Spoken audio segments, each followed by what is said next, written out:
Welcome to the Xon Photography. We spent 1 week in Spain, family time, and I took some pictures. All these pictures are just, you could say, snapshots. And I thought, let's go over these images and let me talk a little bit about it. And there are several things that might be interesting to you. Now, the first thing is all these images are JPEG, straight from the camera. So I didn't shoot any raw image, or maybe just a couple. But nearly all these images I took, I decided to only shoot JPEG, so my SD cards will not get so full. I took about, I think, 9,000 images in that week, and all these images are without any editing. So you see really how do images look like in JPEG from the camera. Let me just put this back. From the Canon 6D Mark II. Most images are taken with the Canon 6D Mark II. Some images are taken with the 5D Mark I and maybe one or two with the Hasselblad. But nearly all of them are with the 6D Mark II and with only one lens, the 24mm f1.4 L2 USM lens.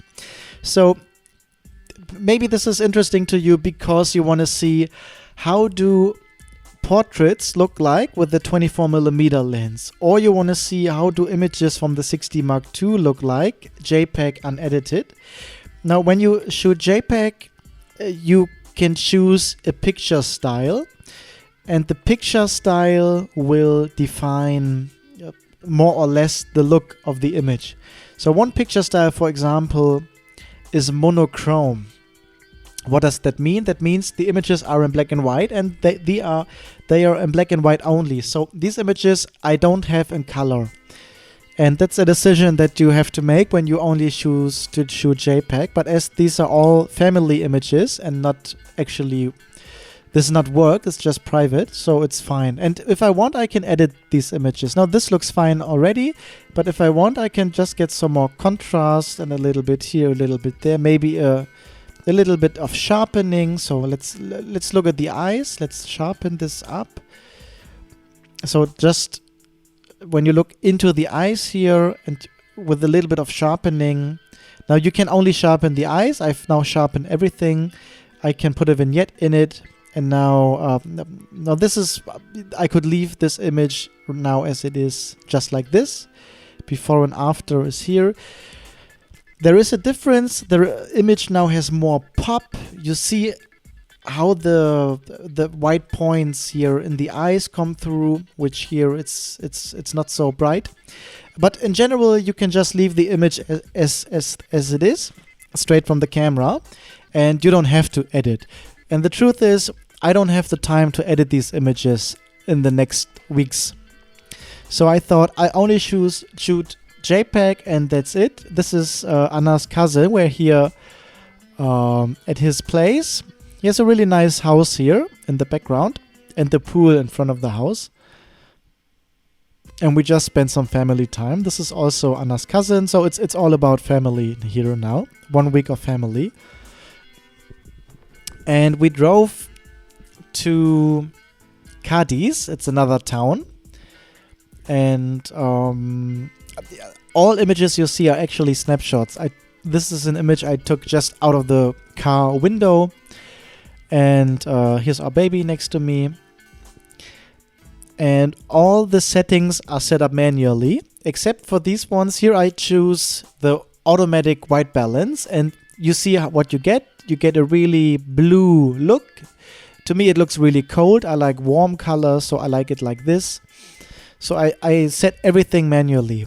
All settings are set manually because I think that the automatic anything, auto ISO, auto aperture, auto shutter speed, auto white balance, for example, will not give me images as good as I can set them for myself. And yeah, I thought it might be interesting to see how images look like straight from the camera as JPEGs. And when you choose a picture style, for example, here the black and white, which is called monochrome in Canon cameras, even then you still have the possibility to change settings. Now these images all are with a high contrast. And then I still shooting black and white, but put the contrast down. So here now, it's a very low contrast, which means that everything that's white is actually a little bit darker, and everything that's dark is actually a little bit brighter. So usually when I put the contrast up, it looks like this, or like this, or when I redo everything, very low contrast. And the beauty for me was when I shoot JPEG, I don't have to edit images, the image is finished, and I don't have these huge file sizes. Now the Canon 6D Mark I has 20 megapixel, the Mark II has 26 megapixel, and in many cases that is just way too much. None of these images I need in 20 something megapixel. So and in RAW, and the RAW files have 20 to 30 megabyte, and when you shoot 10,000 images in a week, you don't want just the file sizes. So I thought, let me just shoot JPEG. I can edit the images actually. If I want, I can edit them.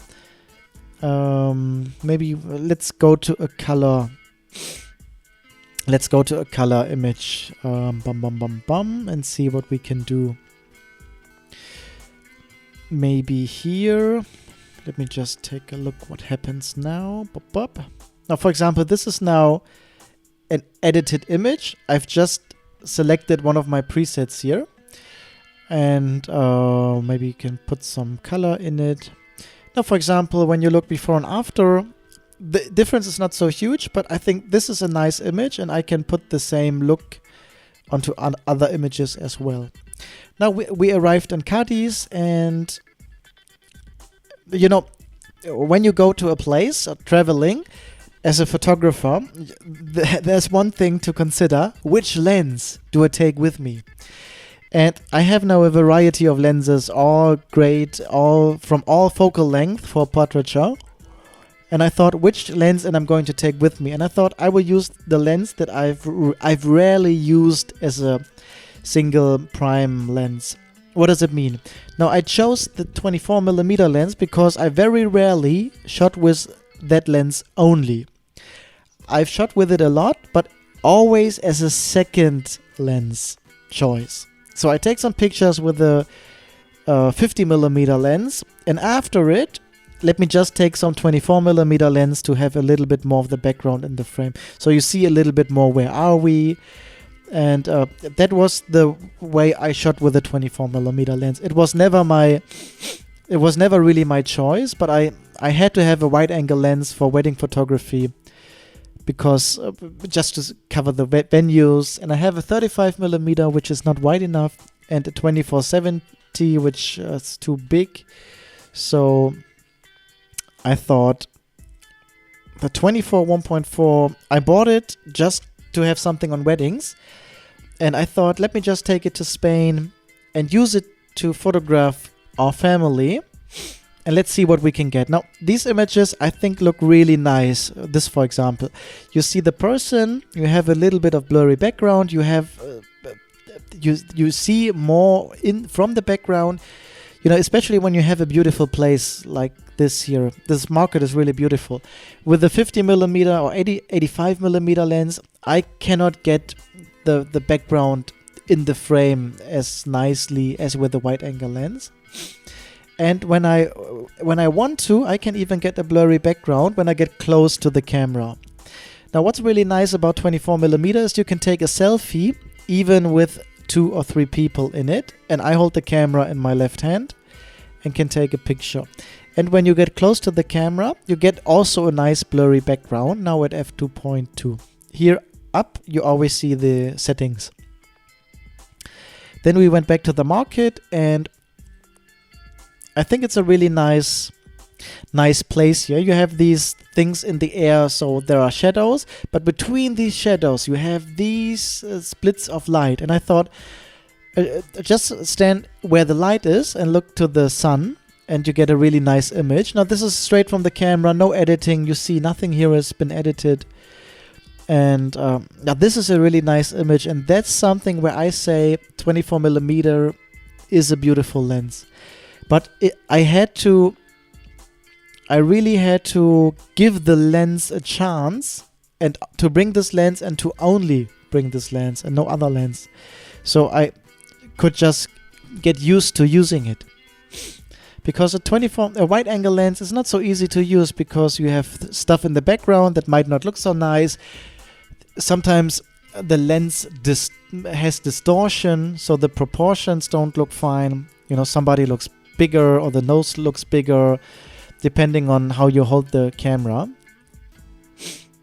But in the end, I'm really happy with the results, and also the portraiture possibility that I have with this lens. Now here, for example, you see a blurry background, and this looks, I feel like a nice portrait.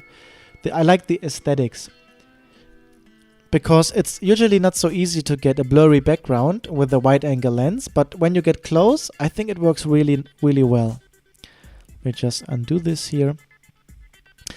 And I also have a 2470, which fell down and doesn't work so well, so this is the replacement. And the 35mm Sigma art lens I also have, but I haven't used a lot because autofocus is very inaccurate, and so I was looking for a new wide angle lens for weddings, especially. Not for portrait, not for general lens, but just for as let me take it out lens. So my idea was not to use this lens a lot because I don't like wide angle lenses. But now, giving the lens a chance, taking it with me, only this lens to holidays, has given me some really great images that I couldn't get with a 50mm lens or 85, 135. Now let's go to another, let me say, study of light. Now here, let's look at the time. It's about 3 o'clock p.m.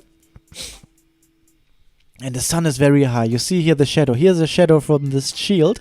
So the sun is up here, very, very high, very hard shadows. And you see nearly nothing of Anna's face. Why? Because her face is not aligned to the light source. Where is the light source? The light source is the sun. So Anna has to look to the direction where the sun is coming from, if we want to shoot a portrait in the sunlight. And when you do that, when you know where is the light source, it's very up high, and then you put the face to the light source, then you get a really nice image, and there is no editing done. I mean, you can edit. Let's just put another preset on it. Let me just do it like this. So this, for example, could be just, it's a very strong contrast. I could leave this image like this. Actually, I don't really have to edit it, but could just leave it like this. I think it's a very interesting image. It's a very unusual image because she is not looking to the camera. We have very strong contrast, much black here. We don't even know what here is. What is this here? What is down here? Where are her legs? You see nothing. You only see her, what's lit by the light. And you see how strong the light here is. Maybe with this image. Somewhere here is the sun. And you have a very beautiful play between shadows and light. And it's really nice to play with it with your camera. To learn how to read light. How can you take pictures in sunlight? How in shadows? And how to compose. It's a very... I always see it as a game. Photography is really... It's so creative. There is not one way to take a picture. There are hundreds. So for example, here, we also could have taken a picture in the shadows, not in the sunlight. We would get a very different look. So for example, these images here are taken in the shadows. You see, here is the sunlight, and where we sit now are shadows. And when you compare the images, now the very strong contrast in the sunlight, you see directly where the light is going and where the shadows begin. It's a very hard contrast. And here it's a very soft contrast. There is no direct sunlight. There is no harsh light. You don't see where the shadows begin. You don't see where the light starts. And it's your decision to choose. Do you want to shoot in the sunlight? Then you have to be very good in working with the light. Or you shoot in the shadows. Then you can shoot from anywhere nearly. It's not so crucial. We made a bus tour just to look a little bit around town. And you see the different look when shooting in color, which is fine. Let me just do the preset again. I just paste it here. Just like this. Now this actually looks like a edited raw image that I take, but it's JPEG. You see it up here. And I've just copied the preset. I can now go to the next image and say previous, and now I got the same look to it. So you see, I don't have to shoot raw. I do shoot raw, but this time, because it's family only, I thought I don't want the big file sizes. And here we have the black and white look. Black and white is more classy, so it's a little bit more timeless. You don't really see the connection to now, whereas the color images look like today. Okay, yeah, let's just skip through it. What else can you do with the 24mm lens? You can take selfies, which is really nice. It's also a great camera for vlogging. So if you like to vlog, it has a very nice look. It's another selfie. When I am at a wedding, I always take images like this from a wedding couple with this lens. Hold it up high, then put it down to the face, and then get some nice images. And one more time in color, and then in black and white. As always, this is all unedited, straight from the camera, no editing whatsoever. And I thought this, you know, a 24mm 1.4 lens is not the typical lens people use. And so I thought, wouldn't it be interesting to show you some images that I took, not shooting landscape, but photographing people. And just so you see what you can get with it, and also show you not the edited images, but the JPEG straight from the camera. So you really see what comes out of the camera. Canon 6D Mark II, unedited, with only one lens, 24 1.4. And when you get close, like here, I think you can get really nice portraiture.